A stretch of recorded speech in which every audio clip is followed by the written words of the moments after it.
I'm Lauren. I'm 38 years old. Married. And I run a digital marketing agency with offices in Seattle and Chicago. But none of that is what people remember when they hear my name back home.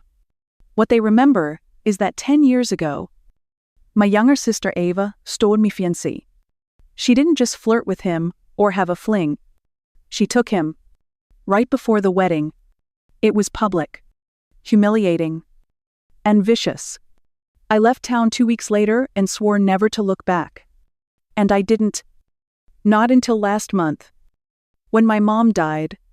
It was the kind of call you never want to get. Pancreatic cancer. 3 months at best. And just like that, I found myself packing for a place I had spent a decade avoiding. Unsure of what I'd find. Or more accurately, who. The last time I'd seen Ava was through the windshield of my car as I drove away from Connecticut. My engagement ring still warm in the palm of my hand. 10 years is a long time to carry silence. But funerals have a way of dragging all the old ghosts back to the surface. She walked into my mother's hospital room with 2 children I'd never met, and the same careful smugness she always wore like perfume. When our eyes met, something flickered in hers. She wasn't expecting me. And she definitely wasn't expecting me to look, well, not broken. We kept it civil. That's what people do when death is in the room. Polite nods. Short questions. The illusion of peace. It held up. Until the day of the funeral. She was standing in the entryway of the church, adjusting the lace on her daughter's collar. When she saw me walking in, her smile was small. Sharp? She said something like, "You look good. I thought you'd still be single?"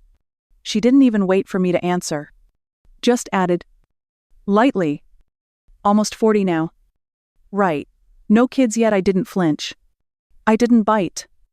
I just turned slightly, caught his eye across the lobby, and said, "Elliot. Love. Could you come meet my sister?" He came over, tall and unbothered, wearing the kind of quiet confidence that makes people straighten their backs without realizing it. I touched his arm and smiled. "This is Ava," I said. "My sister, Ava. This is my husband." I watched her freeze for half a second, then recover. She extended her hand and said something pleasant. But her eyes gave her away. She knew exactly who Elliot Green was. Most people in finance and tech circles do. He's the CEO of a cybersecurity company. The kind of man who doesn't attend events unless he's the keynote. I didn't need to say another word.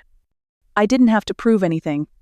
Just watching her recalibrate her entire understanding of who I'd become was enough. That moment wasn't revenge. It wasn't gloating. It was clarity. Because for years, she probably thought she had won. She got the guy. The wedding. The picture-perfect life. She might have imagined me eating dinner alone in some dark apartment. Still bitter. Still broken. Instead, she saw a woman standing beside a man who chose her without hesitation. A woman who had built something strong out of the rubble she left behind. I didn't plan that moment. But I won't lie. Watching her smile falter just a little made all those years of silence worth it. Here is the written content, for Ava and I were born just 2 years apart. But we might as well have lived on different planets. I was the responsible one. The straight-A student. The rule follower. She was charming. Impulsive. And always knew how to get what she wanted with a smile. Our parents thought we were opposites. But they never saw what really happened between us. Or maybe they did and chose not to.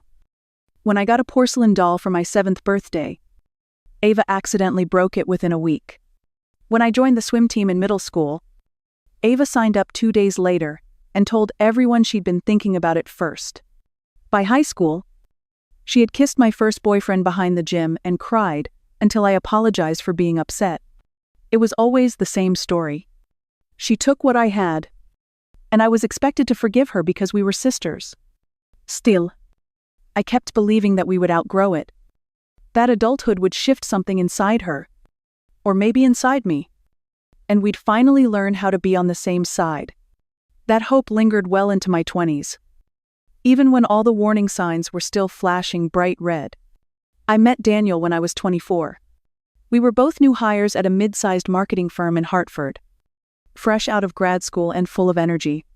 He was smart, calm in a way that felt steadying, and had a quiet confidence that drew people in.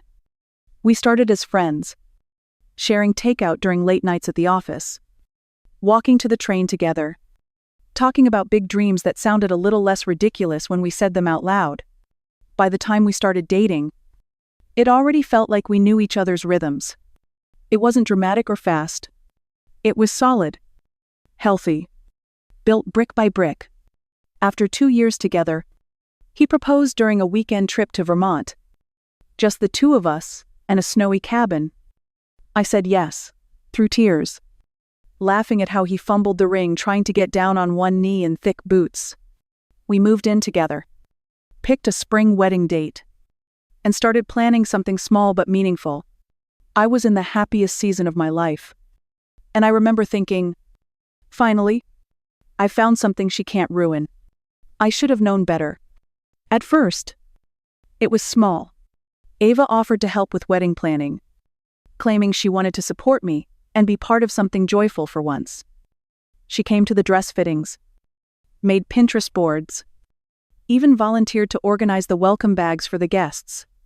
I wanted to believe her. I really did. Maybe this is her way of showing up differently. I told myself, but it was the old pattern. She started making little jokes that didn't feel like jokes. She wore more makeup than usual when Daniel was around. She touched his arm when she laughed, leaned in just a little too close. She started texting him directly about wedding tasks without looping me in. When I asked her about it, she brushed it off. Just saving you time. It's no big deal. Daniel didn't seem uncomfortable. If anything, he seemed flattered. I chalked it up to stress. We were both working long hours, trying to juggle logistics and family dynamics. And I didn't want to add to the tension. So, I ignored my gut. Again. Until I couldn't. It was a Wednesday. I remember because I'd left work early to surprise Daniel with lunch. He'd been pulling late nights and barely eating. And I thought I'd do something sweet. I had the key to our apartment, and I let myself in quietly, expecting him to be passed out on the couch or hunched over his laptop. Instead, I walked into our bedroom and found my sister in our bed. With him, there are moments that slice clean through your life. Before and after. That was mine. I froze in the doorway, lunchbox still in my hand, staring at the tangle of limbs and sheets and skin. Ava saw me first. She didn't scream or scramble. She just stared, like she'd been expecting this moment and already had her performance ready. Daniel jumped up, grabbing for his boxers, stammering something useless. It's not what it looks like. It was exactly what it looked like. I don't remember throwing the lunch. I don't remember how I ended up outside, standing on the sidewalk with my heart in my throat. Daniel came after me, barefoot, trying to explain. It just happened. We've been stressed. She's been helping with the planning. It wasn't planned. I asked how long. He hesitated. And that told me everything. A few months. He finally admitted. Months. While I was picking out flowers and handwriting vows, they were sneaking around behind my back. The final blow came when he said, I think I need some time to figure things out. I care about both of you. I laughed. Actually laughed. Like something inside me had cracked too wide and couldn't hold the pain anymore. I told him they deserved each other and walked away. Later that night, I packed a suitcase. I didn't call anyone. I didn't cry until I got in the car and started driving. Nowhere in particular. Just away. Away from the apartment. The wedding. The lies. Away from the sister who had been stealing pieces of my life since childhood and finally found the one piece that could break me. Or so she thought. Here is the written content for I left Connecticut without a plan. Just a suitcase. Some savings. And a need to be somewhere that didn't echo with betrayal. Seattle wasn't home. I'd only visited once for a conference. But that felt like enough. It was far, wet, and unfamiliar. That was all I needed. The first apartment I found was barely more than a storage closet. It had a view of a brick wall and smelled like old takeout. But it was mine. The silence inside it was thick and loud. And for the first few weeks, I barely left. I slept too much. I ate almost nothing. Some nights I just sat on the edge of the mattress, staring at the wall, wondering how the hell my life had collapsed so fast. My degree was solid, but I didn't have connections in the city. So I took the first job I could find, an admin assistant at a tiny logistics company where no one remembered my name after 2 weeks. I filed invoices, scheduled meetings, and made coffee for people who barely looked me in the eye. It was humiliating, but it paid the rent. Most days, I walked to work. I liked the rain. It matched the weight in my chest. I told myself that I didn't need friends or distractions, that I just needed time. But time, alone, is cruel when you're bleeding inside and pretending not to.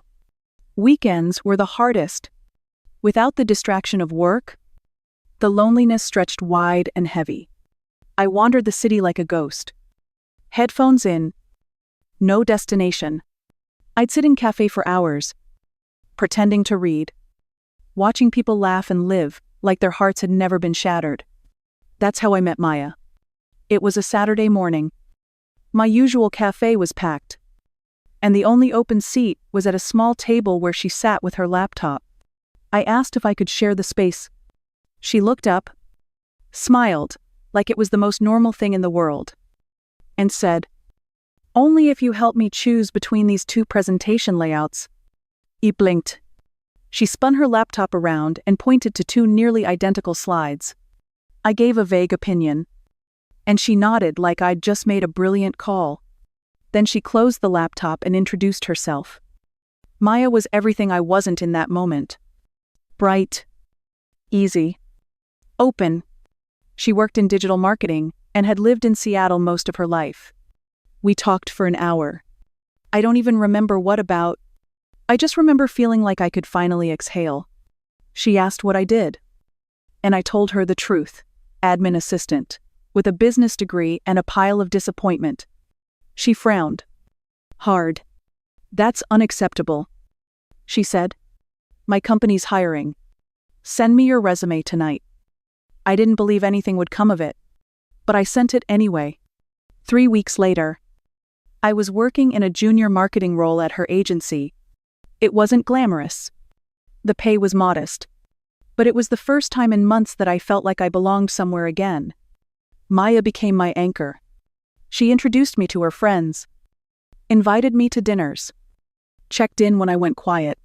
She never asked about Connecticut, but she knew there was a story buried behind my silences.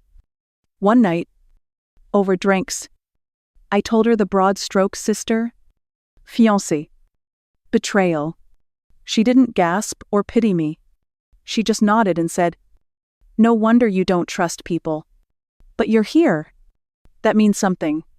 The work helped too. I threw myself into projects, stayed late, volunteered for extra campaigns. Marketing gave me something to rebuild. It was structure, challenge, and creativity all at once. Slowly, I remembered what it felt like to be competent, to be respected. I stopped shrinking in meetings. I started offering ideas out loud. My apartment got a little bigger. My hair got a little healthier. I started sleeping again. Seattle never felt like home in the traditional sense, but it gave me the space I needed. Space to breathe, to heal, to remember who I was before everything fell apart. And piece by piece, I started building a version of myself that didn't rely on anyone else to feel whole. Looking back, that girl who arrived in Seattle with a heart in shreds didn't know what she was capable of. She was broken? Yes. But she was also brave in a quiet way that no one could see yet. And that bravery was the beginning of everything. Here is the written content for I never planned to start my own company. For a while, I was content just proving to myself that I could show up every day and be good at something again. But the more I worked, the more I realized I wasn't meant to stay small. I met Miles at a regional marketing conference. He was a creative director with a gift for visuals and a quiet intensity that matched my own. We started talking during a panel about brand storytelling and ended up having coffee afterward, comparing notes on what our agencies were getting wrong. By the end of that meeting, we were already sketching out ideas for what we would do differently if we ever had the chance. 6 months later, we gave ourselves that chance. It wasn't glamorous. We rented a 2-room office above a Thai restaurant in Capitol Hill, with a coffee maker that only worked if you unplugged and replugged it twice. Our first clients were people Maya had referred to us, small cafes, local artists, a bookstore with a broken website and no social presence. We did everything ourselves: design, copy, billing, even hauling gear to shoots. Some nights we stayed in the office until 2 a.m., running on cold takeout and sheer stubbornness. There were moments when we questioned everything, like when a payment didn't come through for weeks, or a client ghosted us after 3 rounds of edits. I remember one morning when Miles came in and said, "Maybe we're not built for this." I looked up from my laptop and said, "We're already in it. If we fail, let's make sure we go down swinging." That first year was scrappy and raw, but it was ours. Our first real break came with a local brewery looking to rebrand. They wanted something fresh, something that felt authentic but still fun. We threw everything we had into that campaign. And when it launched, it went viral, not millions of views viral, but enough that other businesses noticed. That was the moment people started calling us instead of the other way around. We named the company North Bay Creative. It sounded like movement and calm at the same time, which was exactly how I wanted to feel every time I walked into our office. By year 2, we had a part-time assistant. By year 3, we had a small team and had moved into a real space with windows and furniture that didn't come from Craigslist. I was still learning, constantly, how to manage people, how to protect our margins, how to pitch to bigger clients without sounding desperate. But with every challenge, I grew.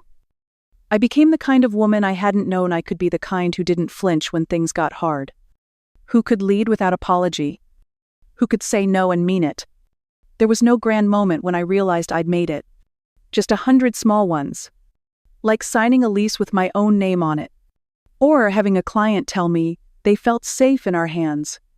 Or watching my team present an idea that came from a spark I'd planted months ago. The woman who walked out of Connecticut heartbroken and hollow wasn't gone. She was still part of me. But now, she had built something no one could take away. Here is the written content. For Elliot came into my life the way most clients do, through a referral. His tech startup needed a full branding overhaul. And someone he trusted had seen our work with the brewery. I remember our first meeting clearly. He walked into the office with a quiet kind of presence. Not flashy, but grounded. The kind of man who listened more than he spoke. And when he finally did, every word felt like it mattered. At first, it was just business.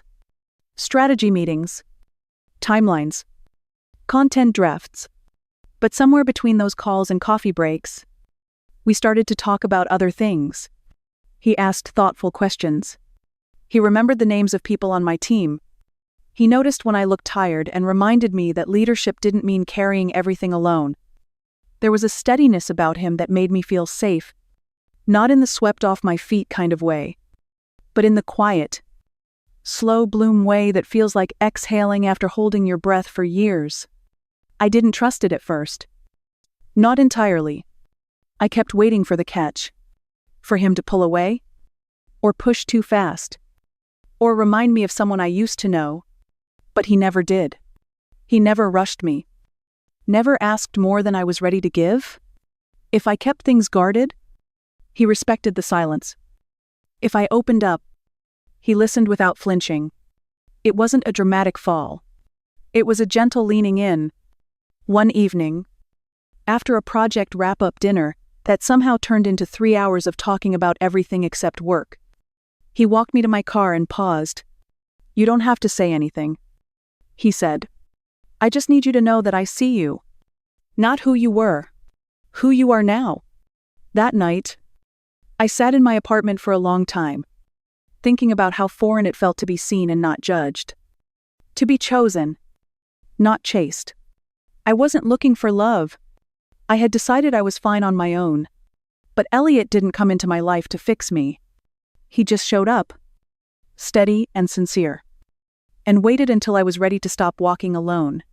Here is the written content for Going back to Connecticut felt like walking into an old dream I had tried hard to forget. The roads were narrower than I remembered. The houses smaller. The air heavier. I hadn't been back in 10 years. Not a single holiday. Not a visit. Not even a drive-through. Elliot offered to stay behind, to give me space if I needed it. But I told him no. I didn't want to walk into that house alone. I wasn't the same woman who had left.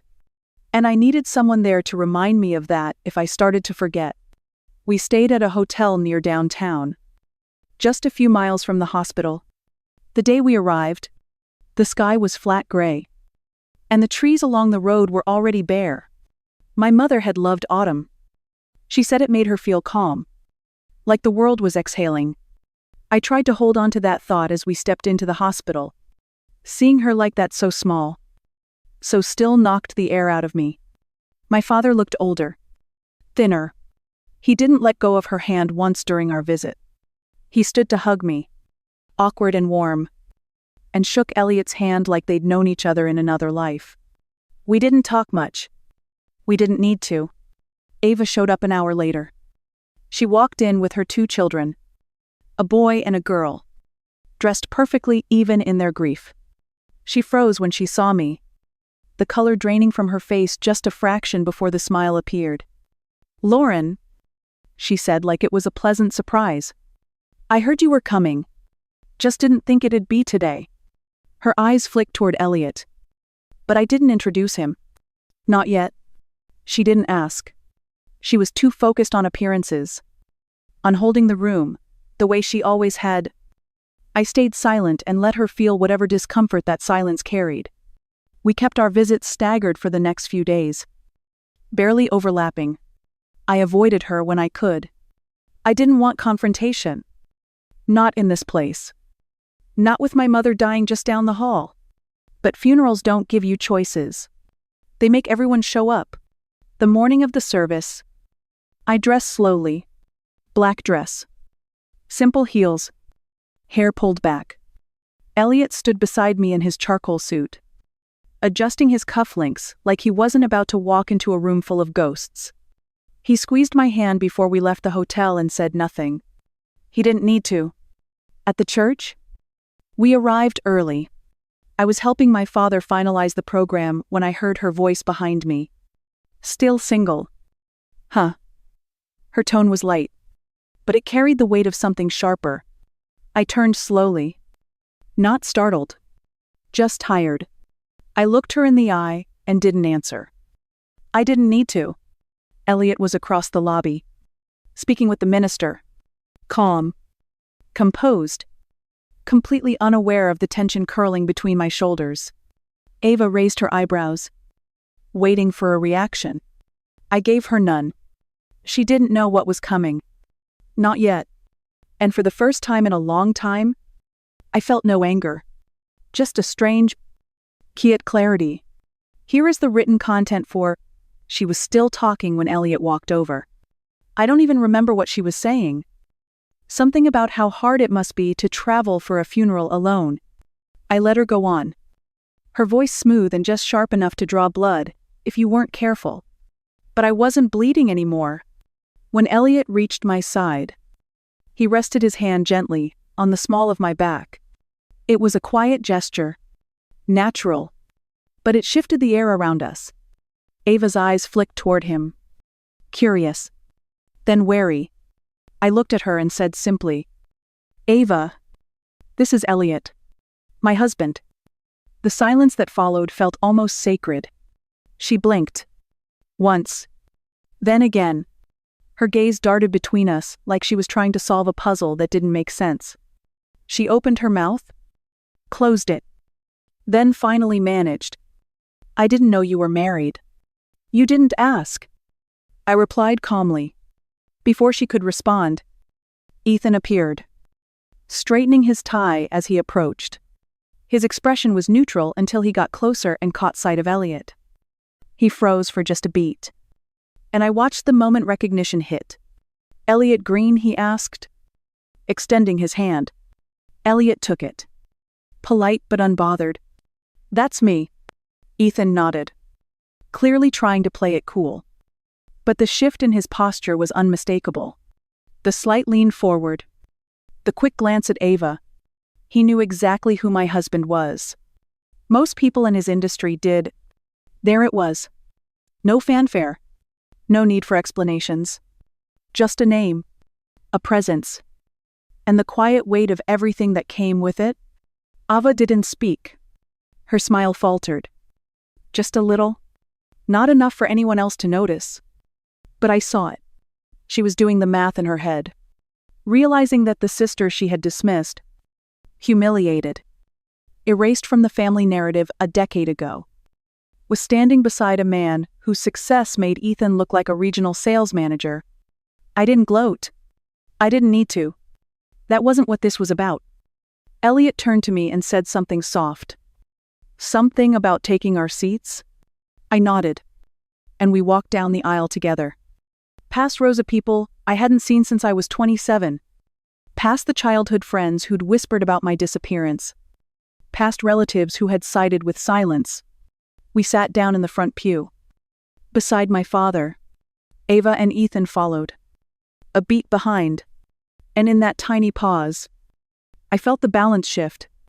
Not in a loud, dramatic way, just a quiet, undeniable shift in gravity. I had nothing to prove. Not anymore. I had a life. A real one. Built from ashes. Yes, but solid. Beautiful. And entirely my own. And the look in Ava's eyes told me she finally saw that too. Here is the written content for later that evening. After most of the guests had left the reception, I found myself alone in the kitchen of the house where Ava and I had grown up. The lights were low. The hum of conversation had faded. And for a moment, it felt like the past had finally loosened its grip. Then the door creaked open behind me. Ava stepped in quietly, still in her black dress, heels in one hand, her face bare of the usual polish. She looked at me for a long moment before closing the door behind her. There was no smirk, no armor. Just exhaustion. Can we talk? She asked. Her voice smaller than I'd ever heard it. I nodded. I didn't owe her anything. But I was curious. She leaned against the counter like she needed it to hold her up. I shouldn't have said what I did earlier. About you being alone. She said. That was cruel. I don't know why I said it. Maybe I wanted to believe you were still hurt. That he mattered. Her words fell into the space between us. Quiet and awkward. I said nothing. Just waited. She looked down at her hands. Daniel's not what I thought he'd be. Not for a long time now. She didn't cry.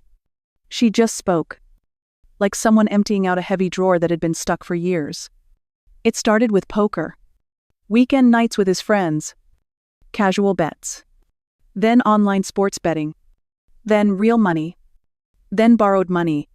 He swore he could stop. He always swore he could stop. He's lost more than I can say out loud. My parents don't know. His firm only covers so much. We've already sold the lake house. We tell people we still have it. But it's been gone for over a year. I felt something shift in me. Pity? No. Not kite. Something softer. Deeper. And that's not even the worst part. She continued. The affairs started 5 years ago. One after another. At first he was discreet. Then he just stopped caring. His assistant now. She's 24. They don't even hide it. Why do you stay? I asked. The kids. she said instantly. And the image? Our friends. Our school. Everything revolves around his name. His firm. If I leave, I lose all of it. And I know how that sounds. But when you've given everything to something, even something broken, it's hard to walk away. There was a pause. A long one. Then she looked at me and said the last thing I expected. I didn't want him. You know? Not really. I wanted what you had. I've always done that. Haven't I? Reaching for whatever you were holding? Thinking it would make me feel whole. And it never did. Her voice cracked then. Just a little. I was jealous of how people looked at you. How Mom bragged about your grades. How you always seemed like you had a plan. I was never that girl. I was just pretty enough, fun enough, but not exceptional. Then you got Daniel? And he had money and a future. And I thought, if I took that from you, maybe I'd finally win. You didn't win, I said quietly. She nodded. I know. I've known for a long time. But by then I was in too deep. And then we had the kids. And leaving felt like losing. Like admitting it was all for nothing. I didn't say anything right away. There was too much in the air. Years of silence. Wounds neither of us had the tools to heal. And a story we both knew would never be clean or easy. I'm sorry. Lauren, she said finally. I know it doesn't change anything. But I really am sorry.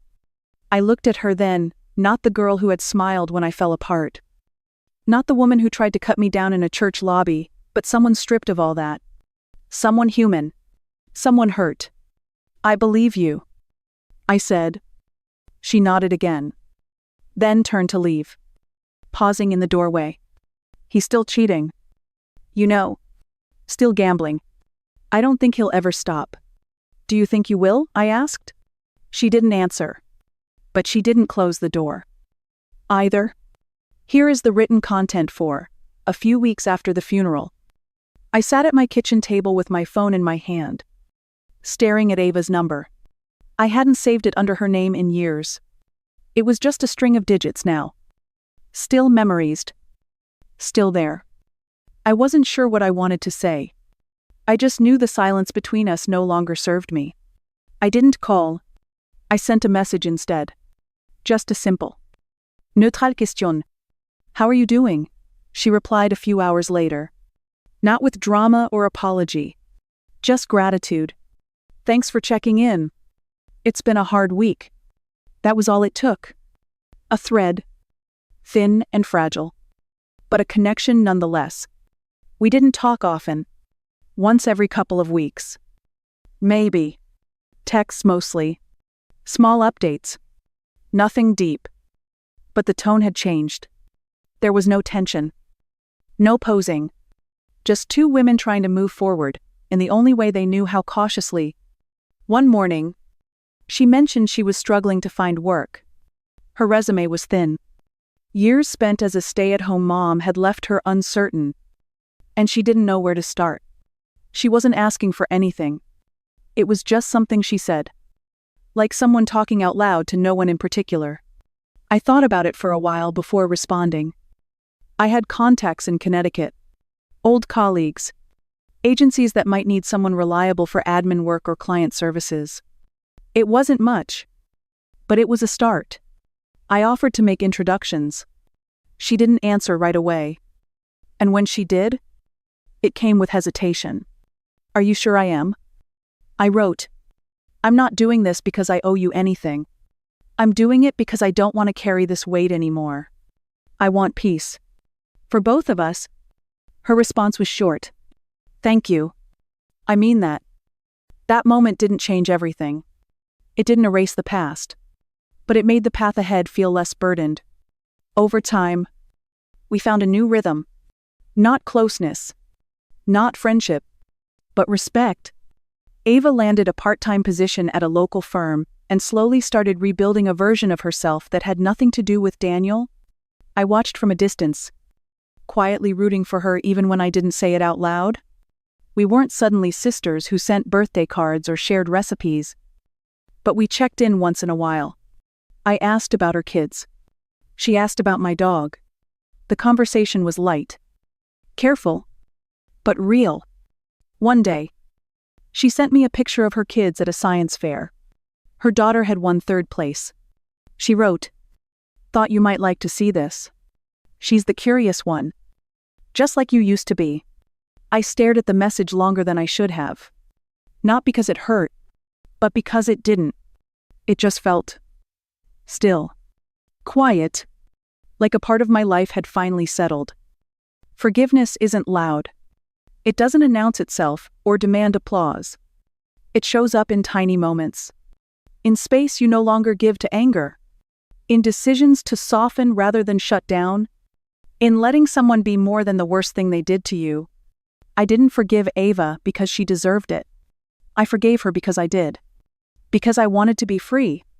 And I couldn't do that while holding on to something that no longer belonged in my hands. Whatever we were. Whatever we might become. I had no expectations. Just this small, surprising truth, that healing doesn't always mean reunion. Sometimes, it just means release. Here is the written content for It Was a Quiet Sunday Afternoon in Seattle. The kind that smelled like rain and fresh coffee. My father was sitting on the back patio with Elliot, talking baseball and sipping tea. Both of them wrapped in fleece jackets, because the fall air had started to settle in. Inside, Ava was helping her daughter braid her hair while Liam sat cross-legged on the living room floor, flipping through one of Elliot's old tech magazines and asking questions no one his age should be able to articulate. I was at the kitchen counter, cutting fruit, listening to the hum of conversation and laughter. The kind that floats between rooms without effort. There was no tension. No tiptoeing. No one mentioned Daniel. No one asked about Ethan. And for the first time in a long time, there was nothing that needed to be said. We weren't pretending. We weren't forcing peace. It was just there.